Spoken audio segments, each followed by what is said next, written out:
विधानसभा चुनाव को लेकर मतगणना 3 दिसंबर को होगी। नागौर की इसी BR मिर्जा कॉलेज में नागौर की 5 सीटों की मतगणना होगी और पास की ही महिला कॉलेज में बाकी की 5 सीटों की मतगणना होगी। जिस तरीके से नया जिला डीडवाना बना है, ठीक उसी हिसाब से उन 5 सीटों की मतगणना महिला कॉलेज में होगी और इधर की जो 5 सीटें हैं नागौर की, इनकी मतगणना इसी मिर्जा कॉलेज में होगी। प्रशासन की तरफ से तमाम तरह की तैयारियों को पूरा कर लिया गया है और जो तैयारियों का जायजा लेने के लिए बारी बारी से अधिकारी इस मिर्जा कॉलेज और महिला कॉलेज में पहुंच रहे हैं। 3 दिसंबर को सुबह 8 बजे से मतगणना शुरू हो जाएगी। यहाँ जो तमाम पार्टियों से जुड़े हुए प्रतिनिधि, मीडिया कर्मी, चुनाव ड्यूटी में लगे हुए लोग सुबह 7 बजे से ही एंटर करने शुरू हो जाएंगे। तो तमाम तरह की जो मतगणना से जुड़ी हुई गतिविधियां उन्हें अंतिम रूप अब दिया जा रहा है। 5 सीटों की मतगणना इसी मिर्जा कॉलेज में होगी। बची हुई जो 5 सीटें हैं, डीडवाना, नावा, लाडनू, परबसर, उन सीटों की मतगणना होगी महिला कॉलेज में। नागौर, खींवसर, डेगाना, मेड़ता और जायल, इन 5 सीटों की मतगणना होगी इसी मिर्जा कॉलेज में। और 7 बजे से लेकर चुनाव परिणाम जारी होने तक हम सबसे पहले आपको सटीक जानकारी इसी मिर्जा कॉलेज में बने हुए मीडिया सेंटर से देंगे।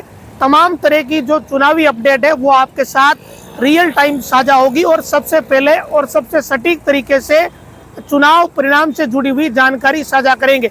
सबसे पहले बैलेट, जो डाक मतपत्र है, उनकी गिनती होगी, उनमें कौन सी पार्टी आगे रहेगी, उसकी जानकारी 10 सीटों की आपको मिलेगी। इसके बाद प्रत्येक राउंड की जानकारी सबसे पहले सटीक तरीके से दी जाएगी, क्योंकि मतगणना के दौरान एक चीज बड़ी अहम रहेगी कि अफवाहों का दौर चलेगा, अफवाहों का बाजार बड़ा गर्म रहेगा।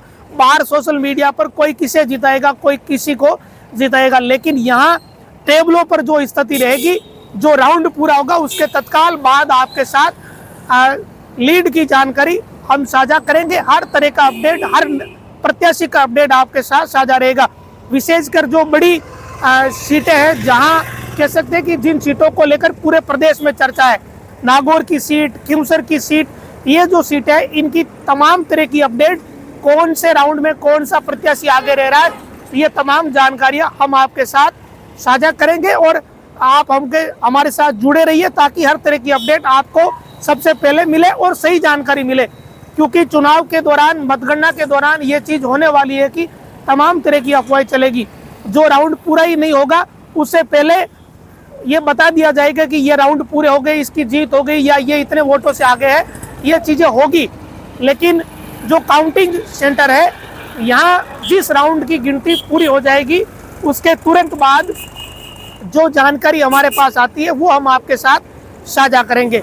चुनाव का परिणाम हो सकता है कि अफवाहों के इर्द गिर्द रहे, लेकिन सटीक जानकारी बाहर बैठा व्यक्ति नहीं दे सकता, ना ही उसके पास सटीक जानकारी आ सकती। जो मतगणना सेंटर के भीतर मौजूद रहेगा उसके पास सबसे सटीक जानकारी होती है और वही परफेक्ट जानकारी आती है। मीडिया सेंटर में जो जानकारी मिलती है, बाकायदा डिस्प्ले पर ये जानकारी दिखती है कि ये राउंड पूरे हो गए और इस राउंड में ये प्रत्याशी आ गए। ये तमाम तरह की चीजें इस बार रहेगी। पिछली बार भी हुई थी कि मीडिया सेंटर बनाया गया था और वहाँ डिस्प्ले लगा रखी थी जिसमें राउंड आ रहे थे, राउंड दिख रहे थे, और जैसे ही ईवीएम की गिनती पूरी हो जाती है उसके तुरंत बाद जैसे ही एक राउंड पूरा होगा, 2 राउंड पूरा होगा, तो हर राउंड की जानकारी आपके साथ हम लोग साझा करेंगे और आपको पता रहेगा कि खींवसर में कौन आगे चल रहा है, कौन पीछे चल रहा है, नागौर में क्या स्थिति है, मकराना की क्या स्थिति है, परबसर की क्या स्थिति है, नावा की क्या स्थिति है, डीडवाना जो कि हॉट सीट है उसकी क्या स्थिति है। इन तमाम सीटों की सबसे सटीक जानकारी हम आपके साथ इसी मिर्जा कॉलेज से साझा करेंगे।